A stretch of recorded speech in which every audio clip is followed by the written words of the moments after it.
This is episode 8 of the Lifestylepreneur podcast, and my next guest is Amy Porterfield, where she shares how to easily engage your Facebook fans and create a thriving online business.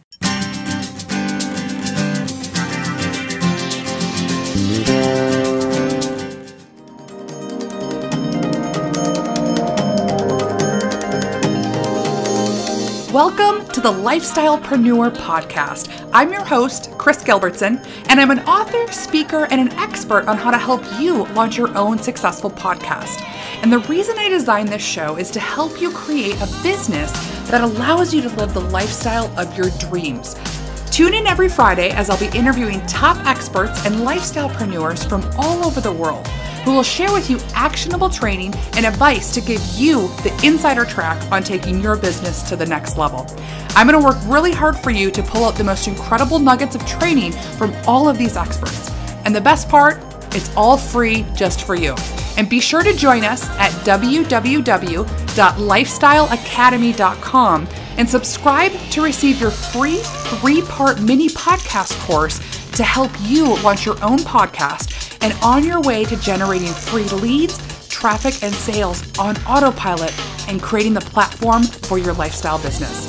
Plus, I'll also be sending you the cliff notes from the best of the best trainings on the podcast, delivered right to your inbox to make it easy for you to implement these strategies and move forward in your business. Now, let's get started. Well, welcome. I am so excited to bring my guest on today. We are going to have an absolute blast and probably one of your favorite marketers out in the online space right now. Her name's Amy Porterfield, and she's the co-author of Facebook Marketing All-in-One for Dummies, and she's also the creator and host of her brand new popular podcast, Online Marketing Made Easy. And Amy's worked with some major mega brands, and she's going to go more into her story if you haven't heard it yet, but she's worked with Harley-Davidson. She's also worked with peak performance coach Tony Robbins, where she worked with him for 6 years and oversaw all of his content development team and collaborated on multiple online marketing campaigns.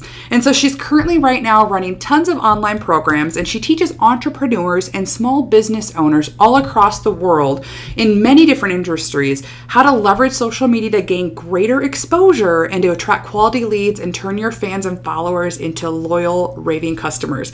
So I'm so excited to welcome Amy Porterfield. How are you doing today? Wow, that was impressive. I think that was the best intro ever. You're so kind. That was really good.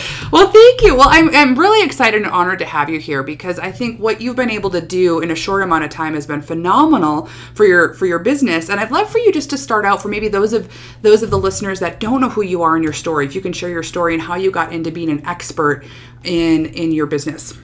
Sure. So as you mentioned, I work for Harley-Davidson, and it was my first experience with marketing. So I got to market at product and event levels, and it was a really great experience. But really where everything got started for me was with Tony Robbins. So for about 6.5 years, I was the director of content development. And what that really meant was I got to travel the world with Tony, and he would come up with these big, amazing strategies and ideas, and then we would actually make them tangible into manuals and what he does at events and video appearances and all that good stuff. So I really got my hands dirty with all the content, which was a great experience because I got to learn what made people take action, what got them motivated. So I wouldn't change it for the world. Right. But while I was there, I actually got to move into the online marketing department. And there I learned about product launches and social media and how to sell online programs and how to get people to want to come back for more. So that's where I really started to fall in love with what social media could do for a business. And I thought, I'm going to take everything Tony taught me and start my own consulting business. So really, he helped move me into this area that I'm in now, which I'm loving every minute of it. Yeah. Oh, that's fantastic. I love that story. And I love how all of our background experiences lead us to where we're at today and how you just take advantage of that no matter what your background is because there's skill sets there that you can apply. So I think what's really interesting too is I would love for you to share. So you learned a lot of knowledge from Tony and obviously the background on content marketing. But for today, for people that are just getting started with content marketing, can you give maybe some tips on the best way to start launching with content marketing for their business? Yes. So when it comes to content, you've really got to know what your audience wants. And sometimes it's as simple as just asking them. You could do survey with SurveyMonkey, or you could just go on your Facebook page, even if you don't have a lot of fans yet. If you have a good, handful of fans that are active, and ask them what they want to hear more about, where their challenges and struggles are, and really understand your audience. Also, a little trick I like to teach my students is go to your competitors' Facebook pages or pages that are aligned with your audience. Find out what they're talking about. What are people asking on those pages that may have more fans and more engagement than you do at this point? So do a little research for sure. But once you do that, then you want to make sure that you are consistently putting out good content. Now, content could be in the form of a quick tip, a great quote, of course, a blog post, a podcast, a video. You can do things in so many different platforms that it's exciting how easy it can be once you know what type of content you want to do. I'll tell you, my biggest tip when it comes to content creation is get consistent with it. The more consistent you are with your content, the more natural it becomes for you to create. And so people become to expect it from you. You become their go-to source. And that's what you really want with content. Right. And that's really with the online space what you need to be doing, because it needs to have that consistency. So I want you to share too now, how did you get into the Facebook? I mean, going from Tony and doing all these major launches and all of this, massive business product launches, how did you get narrowed and in on what you wanted to start on? I never thought I would niche myself, especially not in Facebook. I wasn't a huge pro with Facebook in the beginning at all. And what had happened was that I started to guest blog post and started to work alongside Social Media Examiner. So Social Media Examiner hadn't started even when I first left Tony Robbins, but Mike Stelzner, the owner of Social Media Examiner, we hired him to write a white paper for Tony. Oh. So Mike and I became really good friends. Okay. And Mike said, when you do leave, give me a call. I might have a few projects you can work on because I'm starting this brand new website.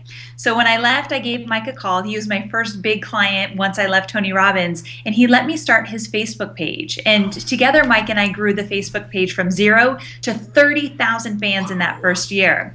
And the thing is, the Facebook page today is a huge moneymaker. I mean, it's a great engagement point for Mike, but he sells his online summits through a lot of his Facebook activity, which is pretty awesome. That's how I found out about it, actually. Oh, good. Yeah, okay, yeah. Good. So if you want a good example of a really engaged page that also knows how to promote and sell, at Social Media Examiner on Facebook. But so that helped me launch my Facebook platform in general, and I became known for more Facebook marketing. But it also, like I said, I started guest posting. So there's a lot of articles out there on Social Media Examiner and Mashable and Huffington Post all about Facebook. So I am a huge fan of guest posting because it really puts you on the map and, again, lets people know that you're that go-to source. So from there, Wiley found me. Wiley Publishers found me and said, we've got this great book opportunity. We're looking for a lead author. Would you be interested? We read some of your articles online, and we know you know your stuff. So it was a really great experience. I was still fairly new, and the fact that Wiley came to me is just a great testament that create good content, do it consistently, and you can also be in a situation where people find you. Oh, that's brilliant. I never knew that story. I love that. And again, it's about our relationship. So it's yes. about, connecting and really creating a solid relationship, because you never know years down the road. I'm sure it was a couple years that yes. happened. So now there's a couple ideas I have here, but first I want you to talk about guest blogging and posting, because I know that's huge and it's allowing people to get in front of other people's audience that already have trust and loyalty. So what goes into a great shareable guest post? So a guest post, really what you want it to be is very actionable and really what I call meaty. So you want it to be that, what also people call those epic posts where everyone wants to share. So if you're going to get on a really popular site like Mashable or Social Media Examiner, you want to put some time into that guest post. Really, again, make sure you understand the audience and what they're looking for. But when you do, let's say, 10 tips or 7 strategies, and you show people, you hold their hand throughout that guest post and really show them how to do something or how to get started with something, you offer immense value in that way. Using images, examples, linking to other things. So those meaty posts, don't waste your time on just a short, I'll quickly write this kind of post and throw it on there. Never do that for a guest blog post, because those are the posts that can get some serious viral action. Oh, great tips. So I love that. Now, what about for those of business owners, whether traditional brick and mortar or people that are actually wanting to take their knowledge and go online, if they don't know what to do and what to get started? Because you kind of got niched into Facebook, but do you have any suggestions for maybe people that aren't quite sure how to focus their interests for online marketing? And you're saying some of those people already have a brick and mortar store? Yeah, well, let's just go brick and mortar. So how would you suggest people to go online and start generating traffic? Because I know we're going to get into Facebook here in a second, but I want you to first, because I think the first part is really helping get people focused on what their messages are going to be online, what content they're going to write about. And it comes from knowing that first initial idea. Yes. So one of the things that I like to help people with is figuring out what is it that people need from them. And really what you want to do is, what are those questions you always get? If you have a brick and mortar store, people come into your store and there are probably 3 or 4 questions you get asked all the time. Use those as your basis for thinking about the content you want to create, maybe some programs and products and services that you want to offer online. Knowing what people are asking you about is that first step to think, okay, maybe this is something that I can explore. Now from there, I believe everybody needs a blog. You know, Facebook is fantastic, but we don't own Facebook. It could change overnight, and it changes so much that maybe it doesn't serve our business anymore. Who knows? But that blog, we own it. We get to control the messages. It's our central hub online. So I believe start with a blog site, or, you know, a website with a blog kind of thing. And from there, start creating your blog post, your content, own that space, and then from there, build out your social media platforms to drive traffic back to your blog. I love it. Yeah, you have to have a hub, a platform for people to go to. So that's a great segue then into more the Facebook. So I'd love for you to talk about what are some 3 steps to help people get started on Facebook today to start using it in their marketing? Okay, so the first step you want to think about when it comes to Facebook is you want to make sure you have a profile and a page. Now, a lot of people might be listening and thinking, oh, that's simple, I've got that. But let's just make sure you're really clear of the difference, because it gets a little confusing. So your profile is for your personal persona, and Facebook says you can only have one because you're only one person, and it's your name. So I have facebook.com/Amy C. Porterfield. That's my profile. And the reason you would know it's my profile is because you have to request to be my friend. You can't just click like and become a fan on a profile. So I've got my profile, and then from there you want to create your page. And this is your business page, basically where you get to freely talk about your niche, your brand, products, services, but also more importantly, offer value on a regular basis for free, meaning you're not promoting the whole time. I like to use the 80-20 rule. 80% of the time, promote really great value, give value, and in the form of linking to blog posts, giving great tips, quotes, asking questions, engaging. And then 20% of the time, you want to promote your programs, products, and services. So you've got your profile and your page, and it's important to have both, because these days, most of us talk about business on both. Now, on your profile, you want to talk a little less about business than you would on your page, but it's still an opportunity to tell people what you're doing and what you're working on. So once you make sure you have your profile and your page, on your Facebook page, one of the #1 things you want to do right away is make sure you set up your foundation. And that means have a really great timeline cover photo. Now, that timeline cover photo is your first impression. There's a lot of businesses out there that will help you create one, and sometimes it's worth, paying a little bit to have a designer make it look great. But what you want to know is that you can now put your URL inside your timeline cover photo. That's fairly new. You can do a call to action, visit us at www. for 10% discount. So really use that platform in order to not only make a great first impression, but drive some traffic back to your website. Oh, I didn't know that you can actually put the website on there now with the call to action. Yes. I think that's brilliant. I love it. And that's easily, the minute people land there, they can see that and, engage with the brand. So what are some tips so you're a big proponent of the Facebook ad marketing, but you actually, what's really unique about you, and you said it earlier, is that Facebook is one of your main platforms that you use, but you're always driving traffic to email signups. And it's very different than what other people teach. So let's talk about that and why one, it's important to grow your email list for anybody that doesn't quite understand that yet. And then 2, how to use Facebook to do that.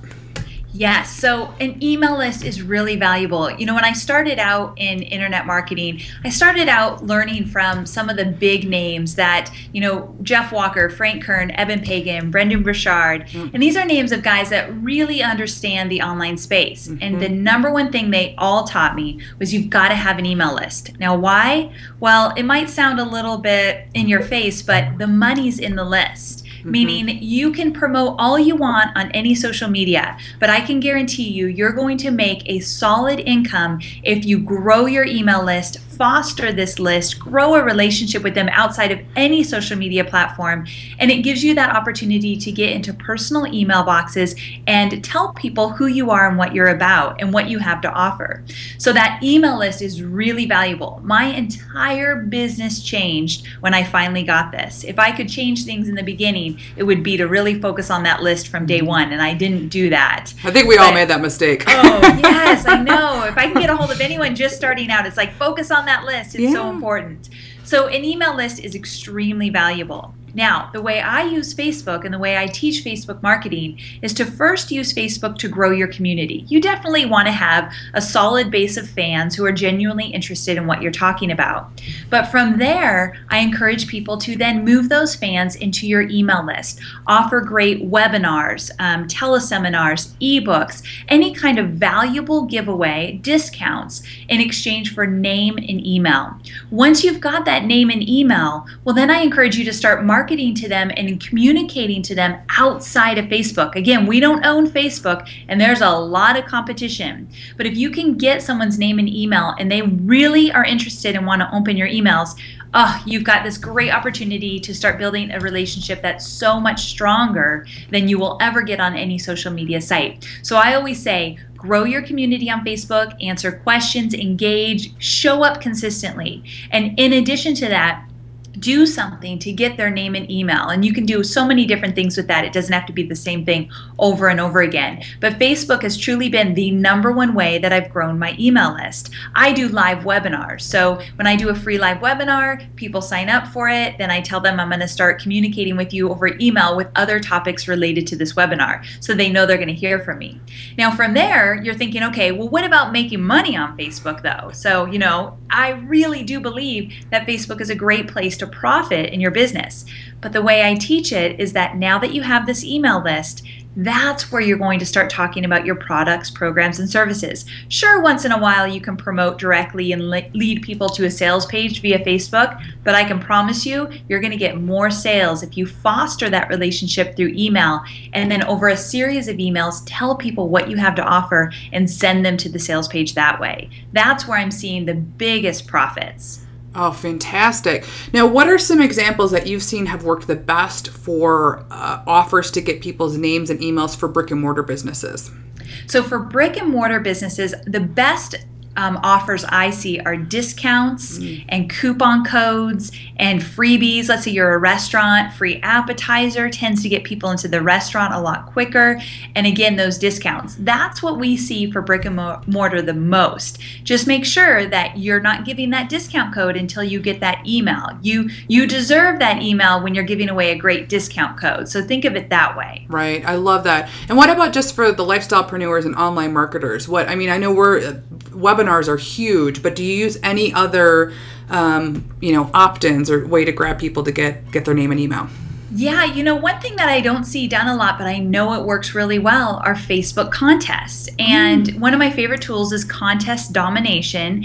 And they are a little bit more expensive than some of the others, but they're fantastic. And the reason why is that, let's say you set up an offer. My good friend James Wedmore, he does YouTube marketing. Yeah. And he set up this great contest recently yeah. where he gave away, did you see it? Yeah, the mastermind. Yes, he gave away where he would fly one person to Laguna Beach where he lives and spend 2 days with you on your video marketing and help you create great videos. I mean, it was like a $10,000 offer. Yeah. So he did this contest. He used Contest Domination.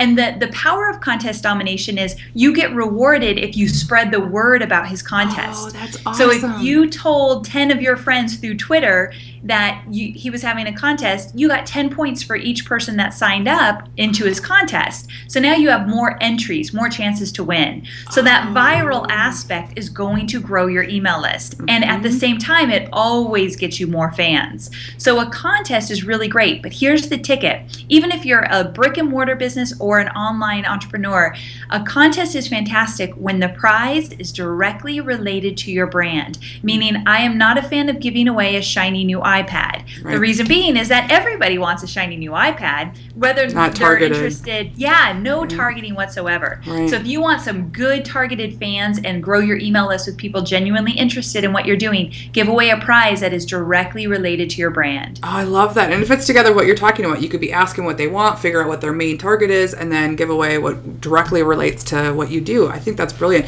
That's so great too. I love the recognition piece because most people are motivated by recognition of anything. So with that contest, it's brilliant. Genius marketing. Great point. Yeah, so we'll have that in the show notes for everybody to use and to implement and have that because that's outstanding. Because I really haven't seen a lot of promotions except for James that did that. So that's brilliant.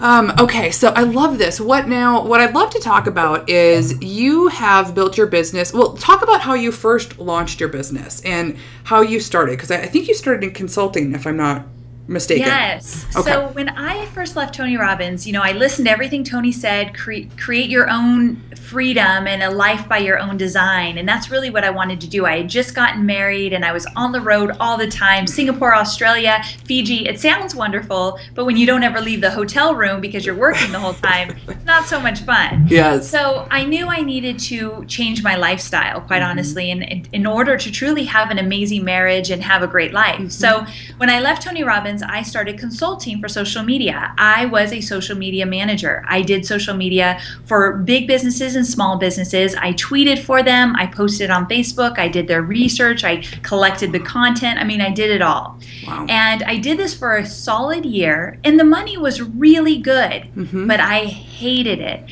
And the reason I hated it is it just didn't mesh with my personality. One, it felt like I had 10 bosses now versus just Tony Robbins was a big enough boss, but now I have all these little bosses that are telling me what they like and don't like and what they want me to do. Yeah. And there was little room for my creativity because I had to stick to certain rules for each company.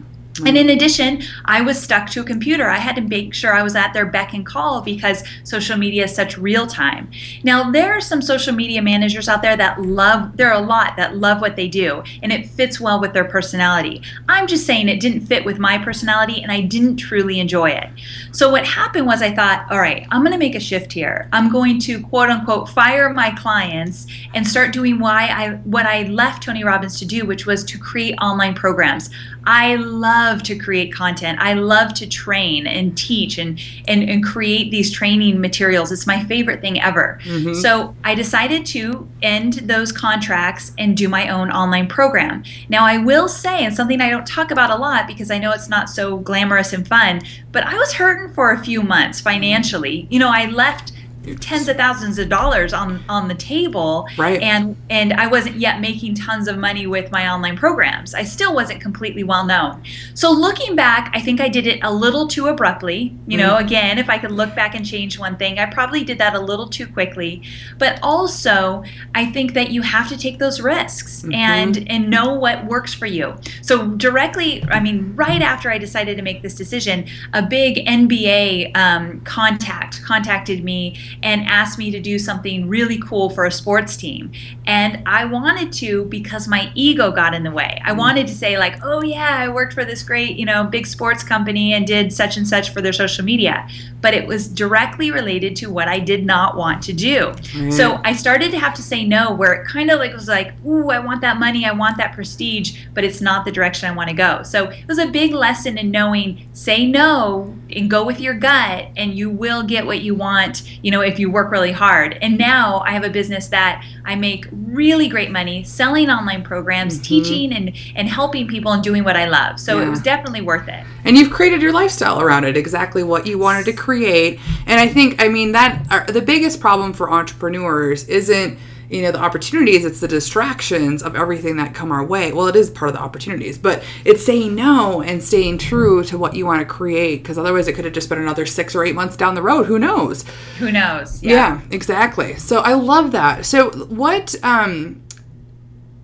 I have so many questions. So I know I want to talk a little bit more about your strategy for being able to implement Facebook, because there's a lot of different ways people can do it. They can do it promote a post. They can do from ads.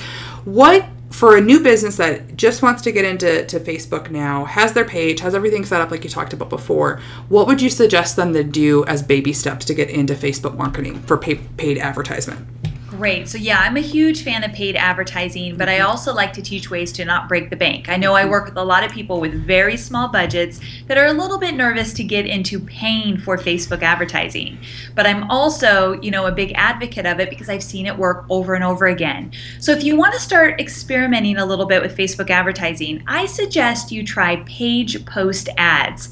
And page post ads are basically status updates on your Facebook page that you then go into the ads dashboard and you turn into an ad. Now, when you turn this into an ad, it could go into the news feed and it looks like a status update. It's got the share, like, and comment button, but also if non-fans see it, it's got a big like page button so you can get more fans. Now, the reason I like these ads is, again, they look like status updates so people don't feel like they're being promoted to all the time. And also they've got those engagement buttons in there so people can like, share, and comment. Yeah. Now, when you create a page post ad, you're going to pay for it. You're going to turn your status update into an ad. Make sure that you have a strong call to action. It could be as simple as click here to check out our latest blog post about XYZ. And then you want to upload a really good image as well. Images really make or break your ads. So a great image, a great call to action, post on your Facebook page, and then turn it into a page post ad. Those tend to be the highest converting ads. Oh, I love it. And they're really simple too. It's very to be able to click on it and be able to do that. It's fantastic. So do you have anything, I want to transition into some other areas in your business. Do you have any other tips that you can share with the listeners on Facebook? So I guess my biggest tip that I always say is be patient with yourself, because Facebook success does not happen overnight. I've never seen it happen overnight to anybody. And if it happens too quickly, it usually goes away pretty quickly as well. If you stay consistent with Facebook advertising, you can beat out your competition. Most people start out strong and then they kind of get distracted and don't post daily and forget about all these great strategies. Right. Stay consistent, stay focused, and be patient with yourself, and you'll see some great success. Yeah, that's just great business advice in general. So true. Everybody wants it now. We all do, but it is the consistency. So fantastic. So I want to talk about some other new marketing strategies that you've just launched. You've just launched your new podcast, Online Marketing Made Easy, and I'd love for you to share what was your main reason for doing that.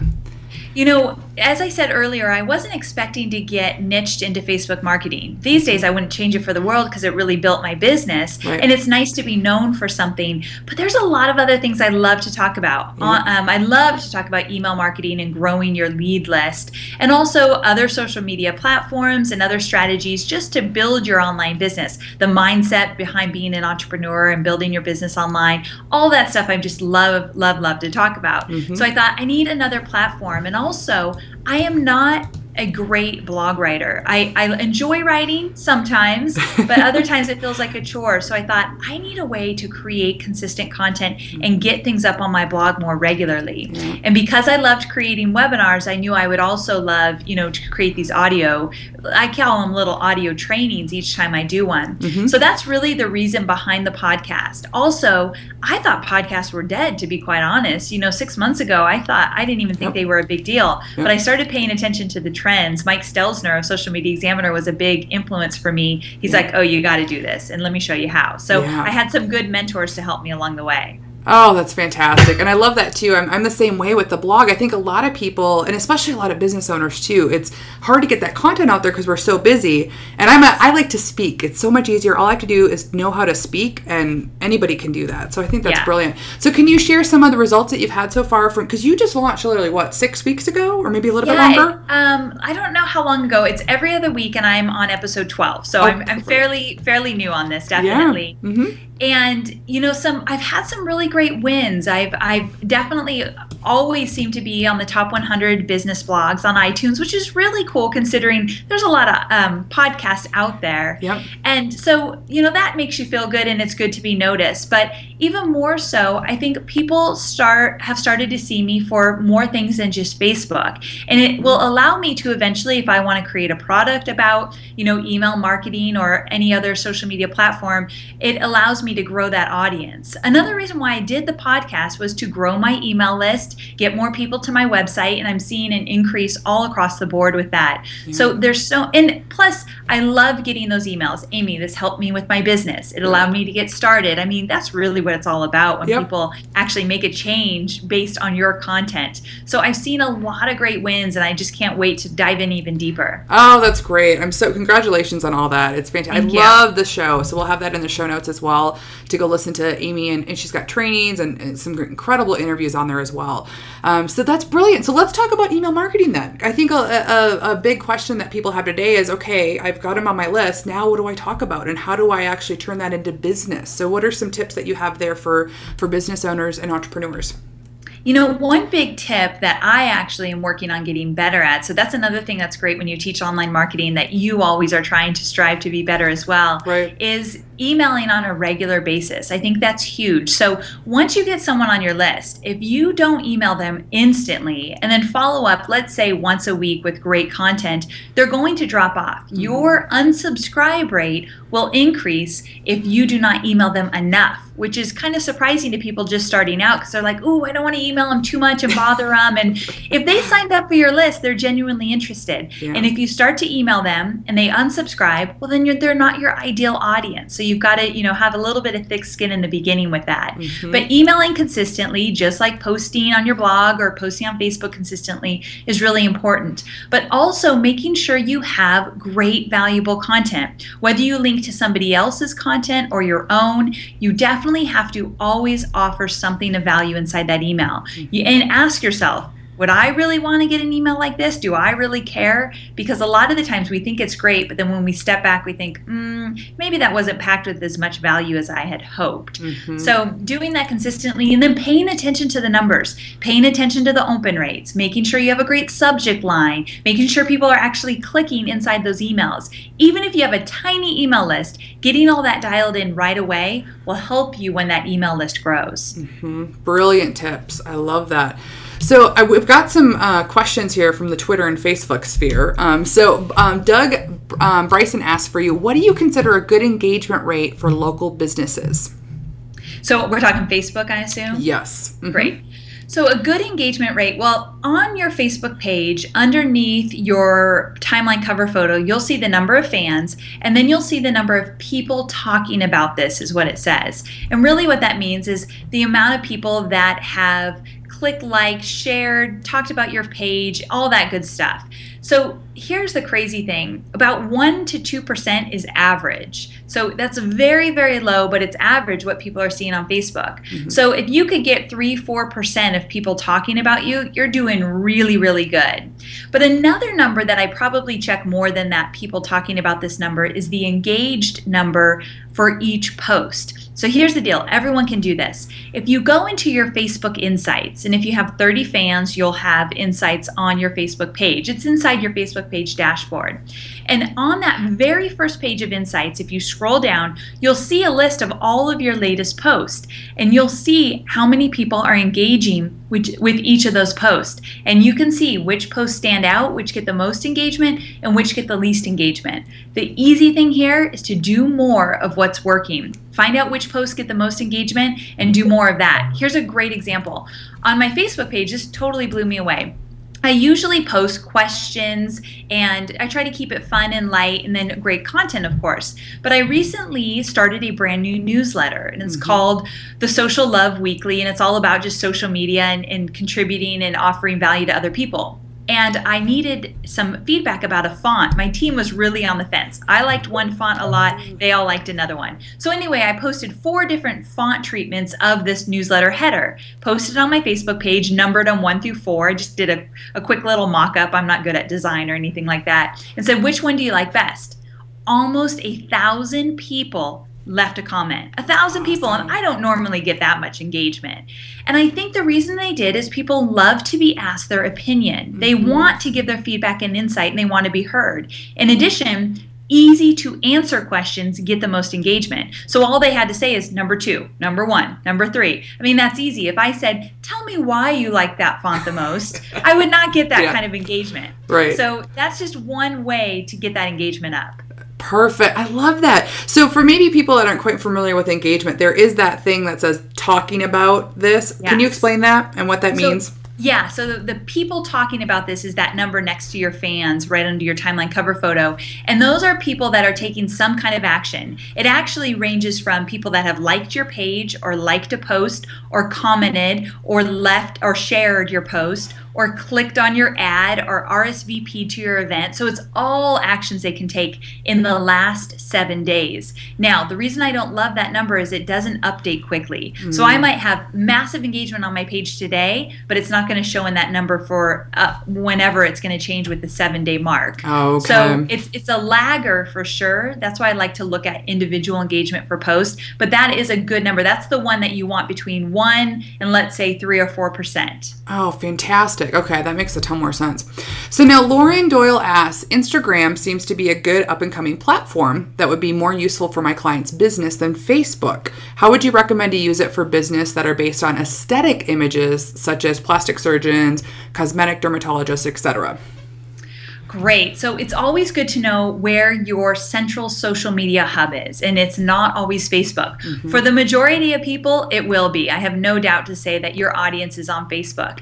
But there's some people that feel and are right to think that, there's other platforms. Pinterest, Instagram might work better. So with Instagram, what I've seen, and I am not a pro at Instagram by any means, but what I've seen is that some people are able to post great images and then link, put in the comments, link to their website or link to a sales page and have had really good success with that. So as long as you're being proactive and putting calls to action in your, let's say, the status update of the Instagram image, you can definitely drive traffic with it. You want to be consistent. I mean, every day, multiple pictures a day. Instagram works faster than it does with Facebook. Wow. I mean, it moves faster.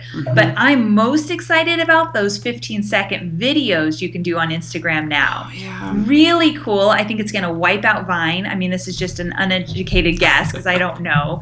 But I really think that Instagram video is going to make a huge impact. So definitely check that out. That's awesome. And you can get a little bit more value in it too. There's more behind the story. Yes. So I think that's brilliant. I totally agree with you on that trend. So with that question from Lauren, what other platforms are you using besides Facebook and then podcasting to grow your email list and for marketing?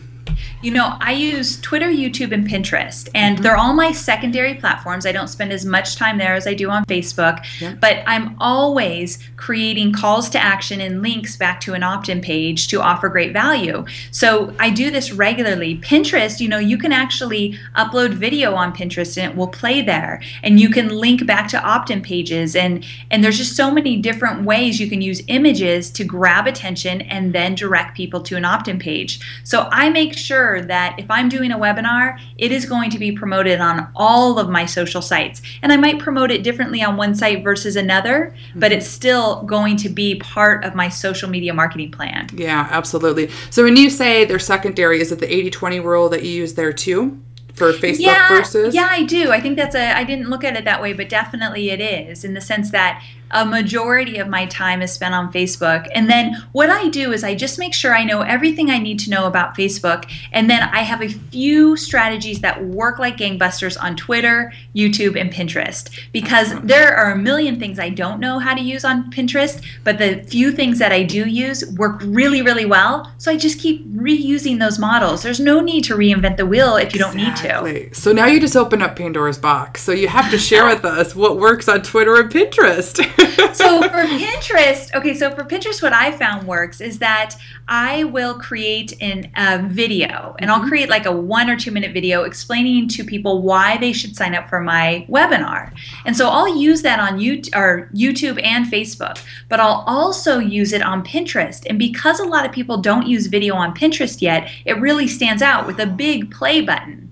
And once they hit that play button, I tell them click the link below and sign up. So it's just a different way. It's not just an image, so it grabs attention. So that's how I like to use video on Pinterest. Or I'll just take let's say a quick snapshot of me on video and put a big banner that says new webinar, click here to learn more. So I'll use text treatment on top of an image that looks more interactive, like me talking on video. So people click it, and then I could take them to a video or just take them right to my opt-in page with the video.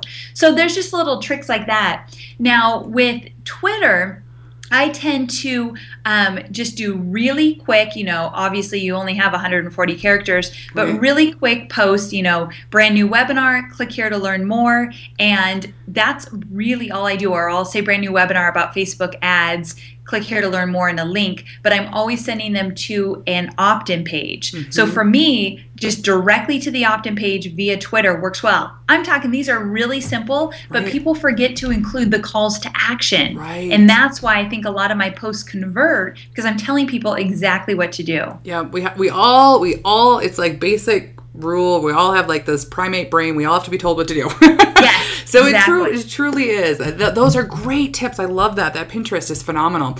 So I have one last question here, and then we'll go into our last question for the interview. But Jeffrey Carter asks, I would love to know your statistics for increasing clients from your podcast. So are you using the same type of call to actions that you're using on the other networks, or is it different with your podcast? So with my podcast, it's different. And I actually haven't done a lot of promoting on my podcast yet because it's a new audience. They're just getting used to me. And I want to just make sure I create that relationship with them first before going full out and promoting anything.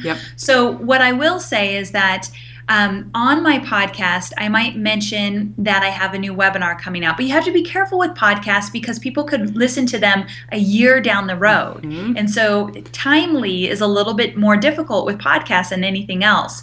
So I always make sure that if I promote anything, that I turn that promotion into an evergreen. That link I'm using eventually leads to something that's going to be there a year down the road, whatever it might be.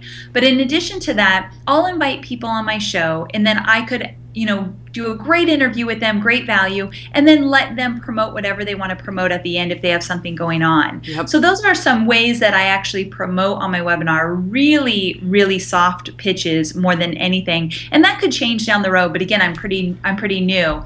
But one thing I do that I learned from Mike at Social Media Examiner, again, he's a huge mentor of mine, is that at the end of my webinar, I say, go to amyporterfield.com/love, and you can spread the word about my podcast. Because right now, more than getting new customers, I don't think I'm there yet. I need to get more viewers. I need to get the audience and the downloads and stay on the top of that list. So I encourage people to give me reviews and to spread the word for me. So it's very strategic. That is my marketing plan with my podcast right now. Exactly. It's all about value there and getting them to know the real you and the transparency there. So, and that's brilliant. And just driving, but even just the email marketing from driving traffic, it's huge, because then that's where you can market, because they're already a super qualified lead for your business. So that's brilliant. I love it. So do you have any resources or things that you have used that have saved your time in your business to share with anybody? Yeah, two things. Just in business in general, I use Wrike. And I learned this from a good friend, Laura Roeder of mine, and she introduced me to Wrike. And it's a project management tool, but I have a very small team. I have a customer service rep, a content manager, and a project manager, and none of them are full-time. So we use Wrike to make sure that people are assigned things, they're finishing them, people are completing projects. I went for about 2 years without that and had a small team. It was very confusing. So I'm really glad now I have it all in one place. So Wrike is a really cool tool to check out, because if you have a small team or a big team, it works. But one cool social media tool that I love is Click to Tweet. Have you used that yet? No. So Click to Tweet is really cool, and I use it on my podcast a lot, where basically people can click a link, and it might say, click this link to thank John Doe for coming on my show. And they click the link, and it creates an instant tweet that says something like, hey, John, heard your interview with Amy Porterfield on her podcast. Really great stuff. And then it links back to my podcast. That's brilliant. Yeah, you can use this everywhere. Sometimes when people sign up for a webinar, I send them to a thank you page. And then on that thank you page, it says, if you want to tell your friends about the webinar, click here. They click, it turns into a tweet, and it's good to go, and it spreads the word. So Click to Tweet is a really cool free tool. Oh, I love that. That's brilliant. That's great. So what are some trends that you see for the future with Facebook? Images, images, images. And, we've seen images for the last few years become even bigger and bigger, but Facebook's going to be changing their news feed. It's going to look different. And one of the ways, probably let's say in the next 6 months, one thing we're going to see is that images are going to be larger and more prominent. You can even choose, and you can already do this on your mobile phone, you can choose to have a news feed that is only images. So if someone posts without an image, you don't even see it. So what I say is really get down an image strategy. One of the easiest things I do is I'll find a great image, let's say for free, or I might pay $1 for it, and then I'll go on to PicMonkey.com, PICMONKEY, PicMonkey.com, and I'll upload the image and then put some words over it. So now I've got an image with words and it really pops, and I use that as part of a post that I might be doing. That way, I'd say probably 90% of my posts have images in it, and it dramatically changes the engagement. So something to think about. Oh, that's brilliant. I'm so excited that they're doing that to have more space, because we're all visual learners really at the end of the day. So that's awesome. So I'm so honored and glad that you were able to attend here. So the last question that I have for you is, it's the 5-minute makeover. It's kind of like the hindsight's 2020 with all of our businesses. So if you had to start over today, all from scratch, and you didn't have any of the resources that you now have today or the connections, what would you do to rebuild your empire? Ooh. So if I didn't have any of the resources, I think what I would do right away is get clear on my niche, what I want to focus on. Get really clear on where is there a need and how can I solve it. And from there, I would become a content machine. I would start a podcast. I'd get my blog going. I'd start making videos. Before I sold anything, I would get crazy about creating content so that I could set myself up as that go-to source. Right. And as I'm creating all that content, I would make sure that there's always opportunities to join my email list. Right away, I'd start building that list from day one. Yeah. Oh, brilliant. I love it. So is there anything else that you'd like to share with the listeners? I think that we covered it. This has been such a great interview. I appreciate it. I think just, staying up with the trends. There's so many great websites out there about social media, and just really knowing what to look for and making sure you're staying on top of what's changing is really important to any business. So doing a little research like that on a weekly basis will truly help you stay ahead of the curve. Well, fantastic. Well, this has been a blast, Amy. You gave a ton of incredible content. If you can just share with everybody where they can go find out more about you. I'm at amyporterfield.com. There's my podcast and my webinars and my blog and all that good stuff. So thanks for asking. Excellent. Thank you again for joining us. And we've actually got some special things from Amy that we'll have in the show notes where everybody can go connect with her and all of her resources that she talked about today. So again, thank you for taking your time and joining us. Thanks again. And I hope you enjoyed that episode. I'd love to get your feedback here for the Lifestylepreneur podcast right in iTunes. Simply leave us a 5-star and a review letting us know what you like, who you're interested in hearing more from, and what topics you really want help with in your business, that I can bring on those key experts to really fine tune and help you in your business and creating the lifestyle of your dreams. And I'll be giving shout outs, so make sure you put your name and your website address if you want me to share that with the community as well. And again, thanks for listening. I'm so excited that you found the Lifestylepreneur podcast, and I can't wait to connect with you and learn more about your business as we continue to grow this community. So again, have a great day, and I'll talk to you next week. Thank you for tuning in to the Lifestylepreneur podcast. Again, I'm Kris Gilbertson, and I'm committed to bringing you top training from leading lifestylepreneurs all over the world to help you break through and turn your dreams into your ideal lifestyle. And make sure to join us at www.lifestyleacademy.com to receive VIP training from specific guests I interview on the show, so that you can really easily start to implement what you've learned from listening. I know we're all busy, and sometimes we don't have time to listen to the entire podcast or take notes, because I'm always listening on the go.